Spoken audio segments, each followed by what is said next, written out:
Okay, let's dive in. Imagine a medical treatment, truly groundbreaking, that could cure some devastating genetic diseases. But, and it's a big but, it usually comes with this incredibly high price. Intense, really toxic chemotherapy. Wipes out your bone marrow. What if there was a way to get all those life-saving benefits but without that heavy burden? That's really our mission for this deep dive today. We're digging into a fascinating article from Omer Javed and colleagues published in Cell back in 2022. It's called Mobilization-Based Chemotherapy-Free Engraftment of Gene-Edited Human Hematopoietic Stem Cells. Quite a mouthful, but crucial stuff. Absolutely. What's really exciting here, I think, is this idea of a paradigm shift. This research explores using the body's own natural mobilization processes, how it naturally moves cells around, using that to create a more welcoming environment for these new gene-edited cells. And the hope is this could make these therapies far safer and, frankly, much more accessible for you, the patient. Right. So let's start with the challenge they're tackling, this toxic price of current HSPC gene therapy. Can you remind us what HSPC-GT is and where it's been successful? Sure. So hematopoietic stem cell gene therapy, or HSPC-GT, it's proving really effective for several serious genetic conditions. Things like primary immunodeficiencies, Fanconi anemia, hemoglobin issues like sickle cell or thalassemia, even lysosomal storage disorders. And the basic idea is pretty elegant, right? You take stem cells out. Exactly. Harvest a patient's own hematopoietic stem cells, those are the ones that make all your blood and immune cells. Then you genetically correct the defect outside the body in the lab. And then just put them back in. Sounds almost simple. It sounds simple, but the big hurdle, the real problem, is what's called myeloablative conditioning. Hmm. Before those corrected cells can go back in and do their job, you basically have to make space. Current methods demand really harsh chemotherapy, sometimes radiotherapy, to essentially clear out the patient's existing bone marrow. And that clearing out, that's where the toxicity comes in. That's exactly it. For allogeneic transplants using donor cells, this conditioning can lead to really dangerous complications. Graft versus host disease, GVHD, where the donor immune cells attack the patient's body. And there are long-term risks, too, like secondary cancers down the line. Okay, but what about using the patient's own cells? Autologous therapy, that avoids GVHD, right? It does avoid GVHD, which is a huge plus. But you still need that harsh conditioning, and that means severe side effects, both short-term and long-term. You get prolonged immune suppression, which makes patients incredibly vulnerable to potentially fatal infections. Plus, the chemo or radiation actually damages the bone marrow environment itself, the stroma, the niche architecture where these stem cells need to live and thrive. So it damages the very home you want the new cells to move into. Precisely. It can actually hurt the engraftment process itself.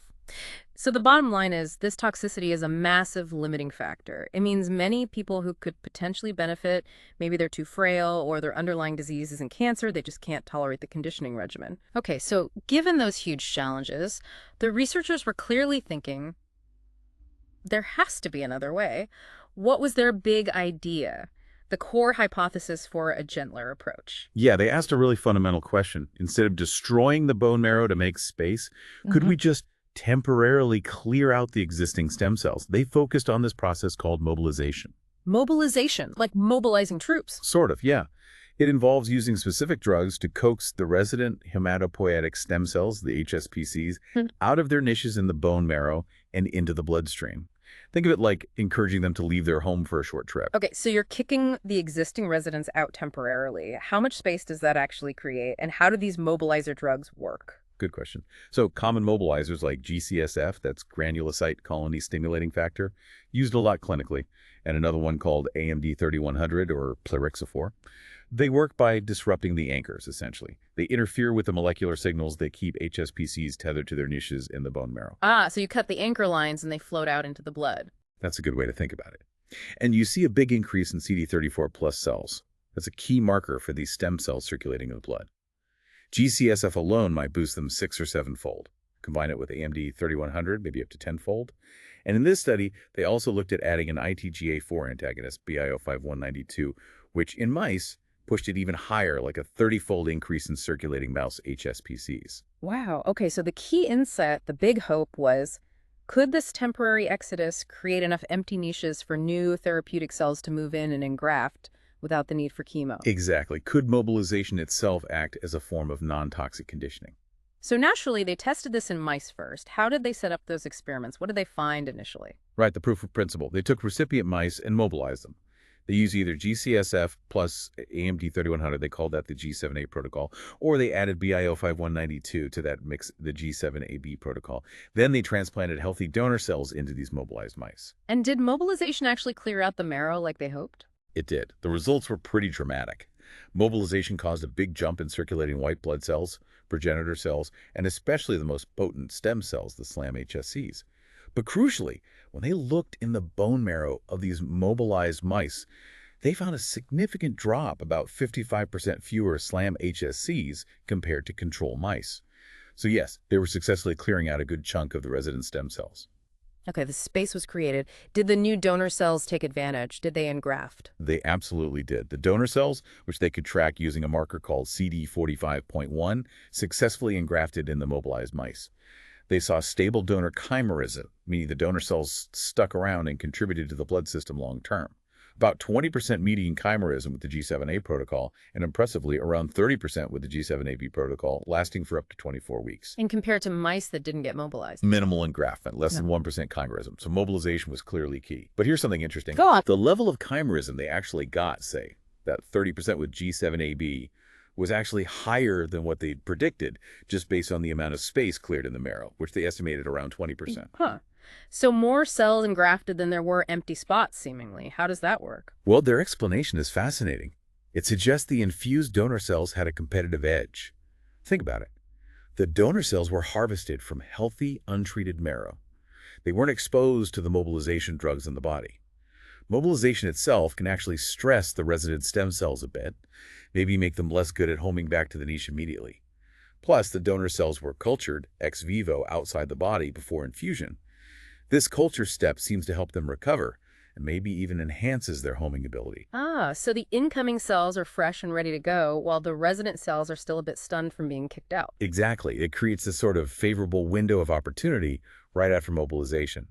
The infused cells are primed to grab those vacant niches more effectively than the resident cells trying to return. That makes sense. So this worked in principle. Did they then test if this MHSCT, this mobilization-enabled transplant, could actually fix a disease in mice? Yes, that was the critical next step. They used a mouse model for a primary immunodeficiency called hyper-IgM syndrome 1, or HIGM1. They performed MHSCT on these diseased mice. And the result? Really encouraging. The MHSCT-treated mice showed significant improvement. They saw a rescue in key immune functions that are defective in this disease, like a switched antibody responses and the formation of germinal centers and lymph nodes. So yes, the chemotherapy-free approach not only allowed engraftment, but also led to a functional rescue of the disease phenotype, at least partially. Okay, that's a huge step. But mice are mice. The big question is always, how does this translate to humans? How did they bridge that gap? Right, the crucial human link. For this, they used a special type of mouse model, humanized mice, specifically NSGW41 mice. These mice are engineered to be more receptive to human cells.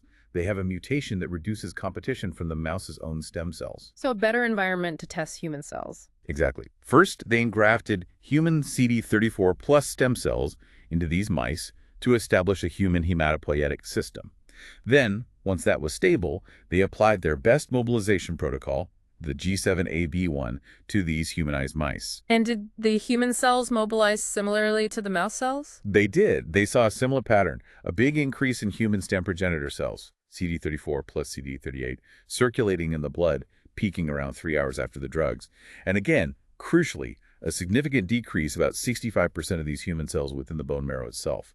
So mobilization worked on the human cells in this model, too. Okay, so they mobilized the resident human cells. What about transplanting new engineered human cells? This is where it gets really relevant to gene therapy.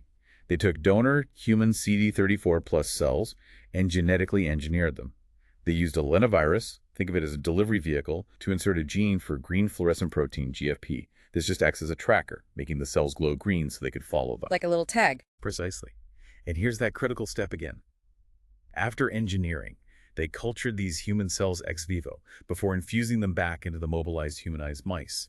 And they found this culture step was vital.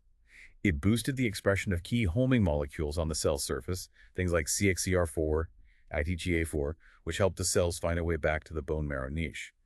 This seemed to counteract any negative effects from, say, freezing and thawing the cells, or maybe prior exposure to GCSF, if the donor had received it. So that culture step really preps the cells for success. What was the outcome in the humanized mice? The outcome was clear confirmation. They achieved stable chimerism with the GFP-positive, engineered human cells in the mobilized mice. The median level was around 30% GFP plus cells among all the human cells. Again, in the control mice that weren't mobilized, engraftment was negligible, less than 1%. So this really confirmed that you can get meaningful engraftment of ex vivo manipulated human stem cells using just mobilization, without any chemo preconditioning. That's pretty remarkable validation.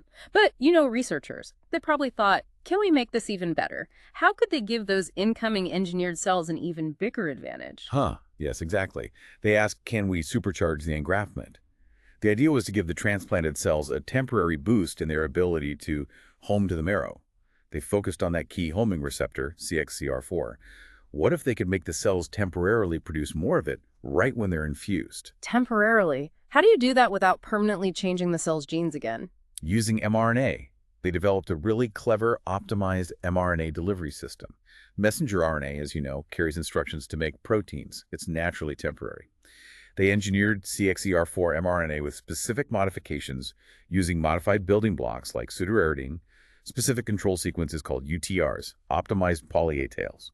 This allowed them to get high levels of CXCR4 protein produced in the cells for a short time, but importantly without triggering the cell's innate immune alarm bells. Sneaky. Like slipping temporary instructions under the radar. Did it work? It worked beautifully. First, in the lab, in vitro, electroporating the CXCR4 mRNA into cells led to a strong but transient spike in CXCR4 protein on the surface, and these cells showed much better migration towards the signal that attracts them to the marrow. Then in mice, standard NSG mice this time, just transplanting human cells treated with CXCR4 mRNA led to better engraftment median. Went from about 35% with control mRNA up to 45%. Okay, nice boost. What about in their mobilization model, the MHSCT in humanized mice? That's where it really shone. When they used CXCR4 mRNA-treated human cells in the MHSCT setting, these cells significantly outcompeted the mobilized resident cells. They established higher levels of stable chimerism compared to the control cells that didn't get the mRNA boost. And it wasn't just CXCR4. They showed that transiently overexpressing other important molecules like KIT, ITGA4, even CD47 using mRNA also gave a significant engraftment advantage in vivo. So this mRNA trick is quite versatile, like giving the cells a temporary superpower for finding home. Exactly. A transient competitive edge right when they need it most. Which brings us back to the ultimate goal, gene therapy. We know gene editing itself, the process of fixing the gene, can sometimes be a bit harsh on the cells, maybe reducing their ability to engraft. How did they combine that challenge with this new mobilization and enhancement strategy? Yeah, that's the crux of it, isn't it? Gene editing, using tools like CRISPR-Cas9 molecular scissors, along with the guide RNA and a DNA repair template, that whole process can indeed stress the HSPCs and decrease their migration and engraftment ability.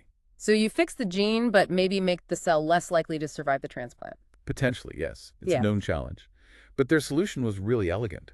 They decided to do everything at once, co-electroporate the cells with the gene editing machinery and the CXCR4 mRNA. So fix the gene and give it the homing boost simultaneously. Precisely. Deliver the repair kit and the enhanced GPS system in the same package. And the results were striking. Right. While gene editing alone did reduce the cell's migration ability in lab tests, the cells that were gene edited and got the CXCR4 mRNA boost showed higher migration than even the original untouched cells. Wow, so the boost more than compensated for the editing stress? It seems so. And crucially, this translated in vivo. When they transplanted these gene-edited cells, tracked with GFP, into the mobilized humanized mice, the chimerism was significantly enhanced by adding the CXCR4 mRNA. Median engraftment went from about 5% for the gene-edited cells without the boost, up to 15% for the cells that got both editing and the mRNA enhancement. A threefold increase. And is 15% chimerism enough to be clinically meaningful? For many diseases, yes. For something like HIGM1, the immunodeficiency they modeled, that level of correction around 10-15% or more, is thought to be potentially therapeutic. And they're already thinking ahead, maybe using CXCR4 variants that aren't affected by the mobilization drugs, which could give the infused cells an even stronger competitive edge. This is really quite something. This whole deep dive points toward a strategy that could genuinely broaden the use of gene therapy, maybe even get rid of that toxic conditioning for a lot of inherited diseases. I think that's the major implication, yes. It could be transformative. There are several key reasons why this approach looks so promising. First, It cleverly exploits that window of opportunity during peak mobilization, allowing the healthier prep donor cells to outcompete the circulating resident cells for the vacant niches. And that ex vivo culture step seems absolutely critical. Absolute critical. It rescues the expression of those important homing molecules like CXCR4 that might be reduced by mobilization stress. And it provides the window needed for complex genetic engineering like CRISPR editing. Then there's the mRNA boost, a powerful temporary advantage without the risks of permanent genetic changes from integrating viruses just for enhancement. And importantly, the mobilization drugs themselves, like GCSF and plerixafor, have long track records and generally good safety profiles, certainly much better than high-dose chemo. It also helps explain why maybe some older attempts to do chemo-free transplants didn't work so well. Exactly. Previous attempts, like in some NCID patients years ago, often had limited success. This study suggests why. Likely a combination of maybe less efficient mobilization back then, and critically, the lack of that dedicated ex vivo culture and specific engraftment enhancement for the donor cells. This work really highlights how optimizing that ex vivo phase is key. And where do you see this being most applicable initially? It seems particularly well suited for autologous HSPC gene therapy, using the patient's own corrected cells. In that setting, you don't have the major immune barriers like GVHD to worry about. And for many non-cancerous genetic diseases, immunodeficiencies, hemoglobinopathies, storage disorders achieving even partial chimerism, say in the 15–30% range, can provide substantial life-changing therapeutic benefits. The HIGM1 mouse rescue really supports this. Of course, it's research, so there are always caveats, right? Limitations, next steps. Oh, absolutely. Transparency is important. These are predominantly mouse studies, even the humanized mouse models. While the results are highly predictive, human mobilization yields are similar. The effects on mouse and human cells parallel human bone marrow is more complex. So, studies in larger animal models, probably non-human primates, would likely be the next step before moving into human clinical trials to really validate safety and efficacy. And the reagents. Are they all clinically ready? Not all of them. For instance, the ITGA4 antagonist BIO5192 used in some experiments isn't clinically approved. But the core mobilizers, GCSF and plerixafor, are widely used. And new, potentially even better mobilizers are always in development. It's also possible this strategy might, in some cases, be combined with maybe very low dose, targeted conditioning, or other selective ways to deplete specific cell types to push engraftment even higher if needed for certain diseases. It opens up options. So, stepping back, thinking about the future, you can almost imagine a time where the incredible promise of gene therapy, which has always been sort of shadowed by these really harsh conditioning treatments, maybe that shadow lifts. Maybe it becomes a gentler, much more accessible reality for so many patients.